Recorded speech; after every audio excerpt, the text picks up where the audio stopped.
की तू वडिलांना शेवटचं कधी भेटली होती आणि काय बोलले होते वडील तुला? काहीच नाही बोलले. नंतर तकालीत बेसली, हा. कधीच बेसली नाही मी. तर काय मला आणून घेत होता मला. काहीच कमी केलं नाही पप्पाने मला.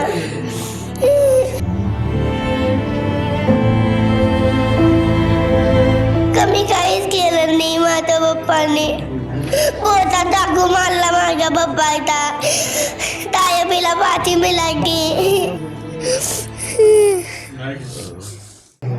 सोलापूर महानगरपालिकेच्या निवडणुकीत 2 दिवसापूर्वी राजकीय हत्याकांड घडल्यानंतर आपण पाहू शकतो की आपण सध्या बाळासाहेब सर्वोदय यांच्या घरी आहोत आणि त्यांच्या ज्या 2 मुली आणि एक पत्नी आहेत त्यांच्यासोबत आहोत. त्यांचं मोठ्या प्रमाणावर बाळा एक सांग मला की तू वडिलांना शेवटचं कधी भेटली होती आणि काय बोलले होते वडील तुला?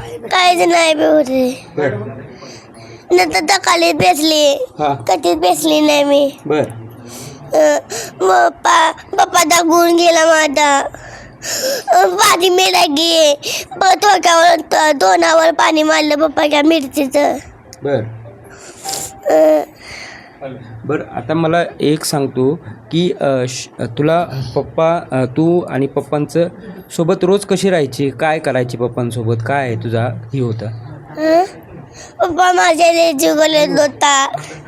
तर काय मला आणून घेत होता मला. काहीच कमी केलं नाही पप्पाने मला.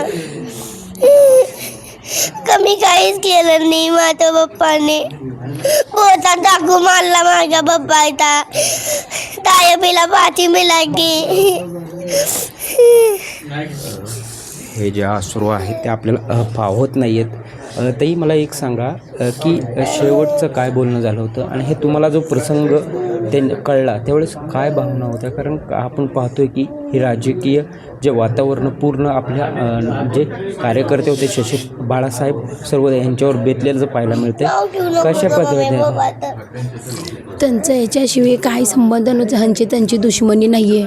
माझ्या मिस्टरांना शालन शिंदे, शंकर शिंदे यांचा फोन आला. माझे मिस्टर काय झालं असेल म्हणून भेटायला आले तर त्यांनी सगळ्यांनी प्लॅनिंग केला. विजयकुमार देशमुख, किरण देशमुख यांनी फोन लावला शालन शिंदेला, शंकर शिंदेला. ह्याला घेतलं का म्हणून. ह्याला घेतलं याच्यावर फायरिंग करा म्हणून ह्या सगळ्यांनी फायरिंग केलं.